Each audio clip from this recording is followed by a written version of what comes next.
So first of all, I think the fact that retail consumers around the globe feel the need to use Tether to transact in remittances is effectively, it's a regulatory failure. The fact that legitimate people cannot use, the existing financial infrastructure to move money around for legitimate reasons without excessive red tape and capital controls and et cetera, et cetera. I think that's a regulatory failure, and you wouldn't see it if we had a reasonable KYC AML regime. That's one point. The other point is going to be slightly more controversial here on this podcast. I think that we are probably past the peak of when Tether was a substantial systemic risk to the whole cryptocurrency ecosystem.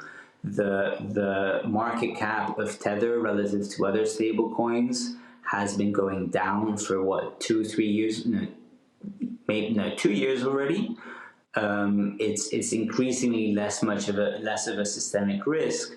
Moreover, there is a very, very interesting podcast with I don't know how to pronounce it, Galois Capital, the guy that shorted Luna basically when that happened, and he came up with a thesis which I've kind of started entertaining. And keep in mind, I don't know anything that you guys don't. You guys know Tether better than I do. That basically his thesis was that Tether probably didn't always have the money when they did, when they claimed they did, but that at this point they did a bunch of wild shit, and they're actually probably well capitalized, if not overcapitalized by now, and they should probably stop doing wild shit. Those are his words. Okay, so I want to say something that Bennett and I have both been saying for years, as well as Bitfinex, who has also made sure that this is. I want to make sure people don't think that our only theory on this is that there is $0 backing Tether. That is not the theory. That is not the running theory. Yeah. There is it is very possible that there is essentially, in terms of assets, obviously it isn't dollars, but in terms of assets, a 1-to-1 backing of sorts.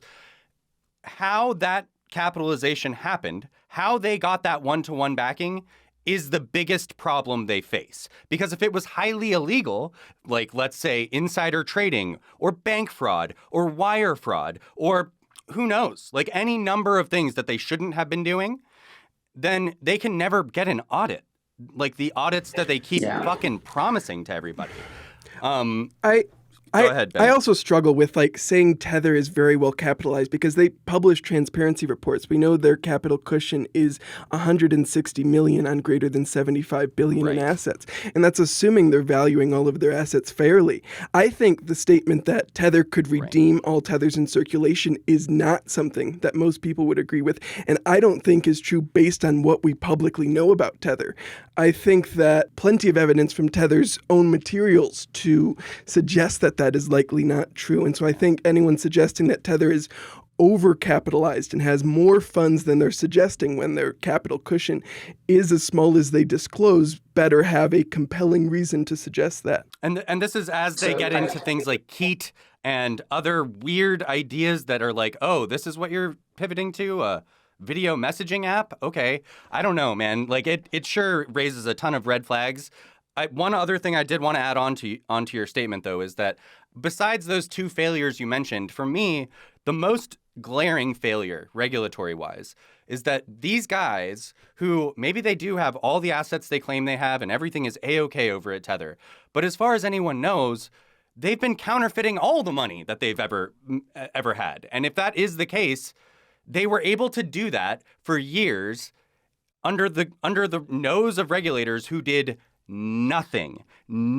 So that is the biggest failure in my mind is like, oh, if you want to fucking counterfeit $1 billion, go right ahead and do it. No one's going to stop you.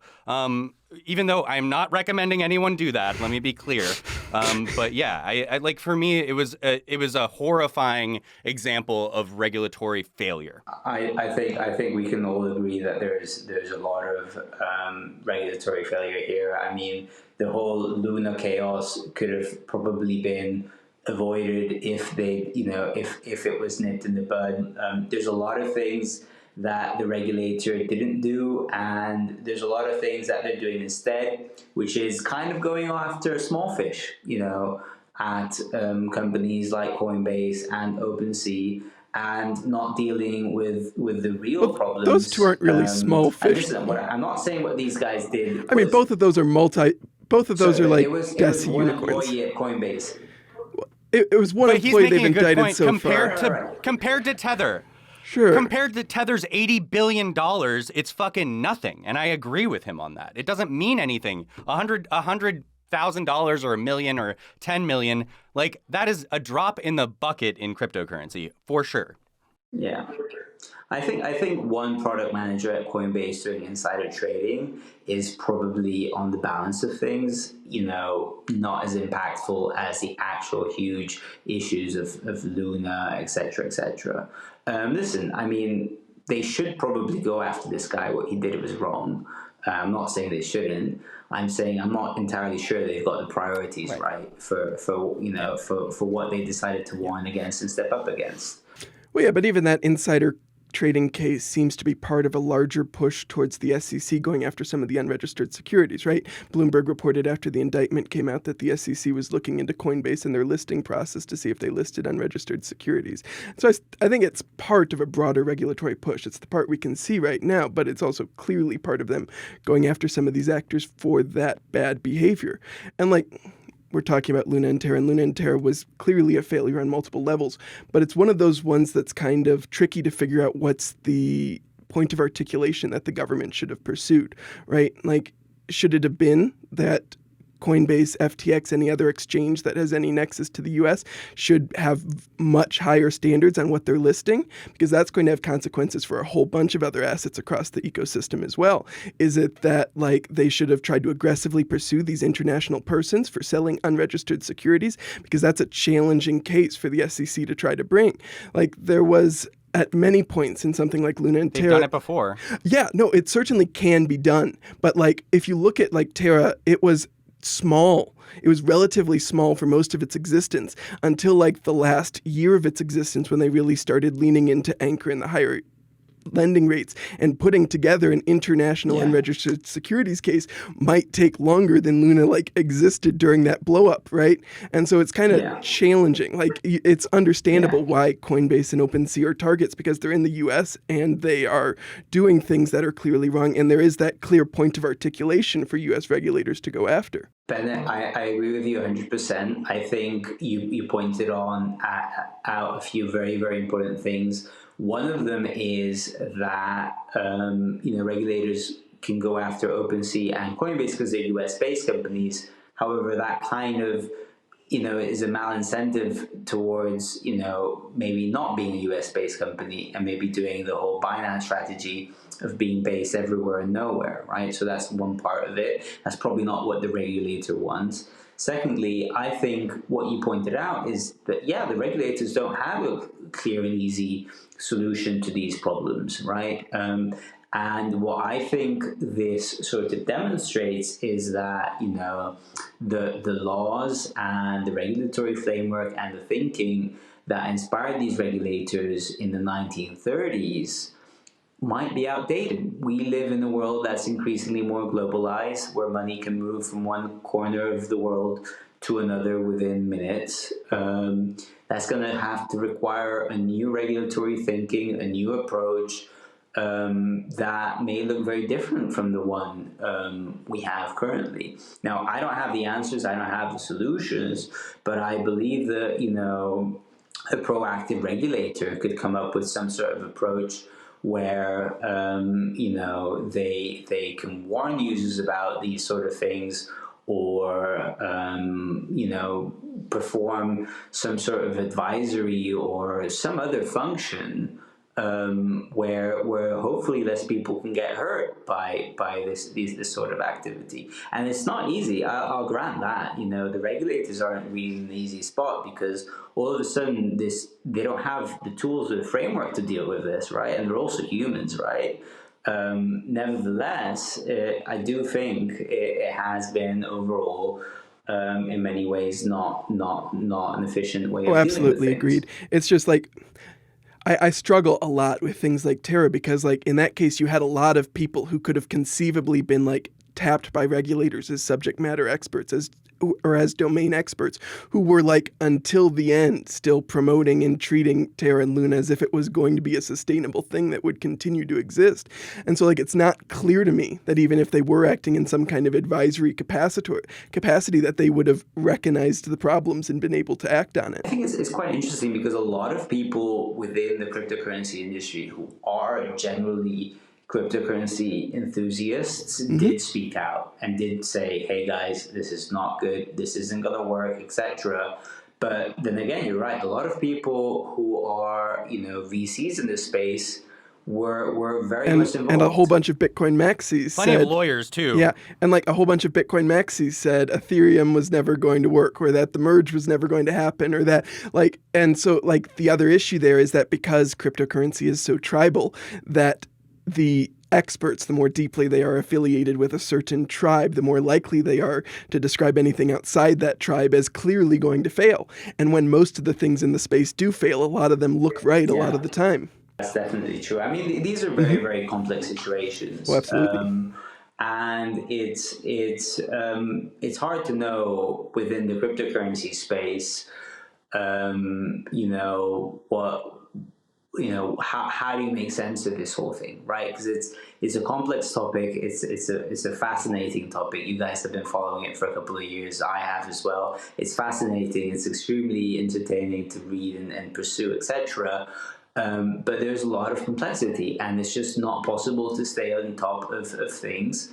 And if you're an individual that doesn't think about this every day like you and I do, you might end up putting your money into something where you will lose all your money, right? So how do we get to a point where people understand, you couldn't lose all your money in Anchor, right? Because I think most people didn't realize that. Yeah, at least some of them didn't. There was a lot of people who didn't, including Three Arrows Capital. Just they didn't realize Luna could do that. So here's the other point, Bennett. That I'm very glad you brought that up, because that's actually, in my opinion, kind of also an example of regulatory failure. So the reason why Luna got so big is because a bunch of these deposit-taking schemes like Celsius and Voyager, some of which were claiming to be FDIC insured, were lending out their customers' assets unsecured to funds like Three Arrows Capital, who then did these mad high leverage trades. That's what caused Luna to get that's partly what caused Luna to get as big as it did. Now, we can sit here and discuss about, what can regulators do about Luna, its international, unregistered security, etc. Yeah, that's kind of complicated. But on the other hand, these deposit-taking institutions, which, let's face it, they're not really crypto-y either. Shadow banks. Right? They're not decentralized. You're giving your money to some random guy.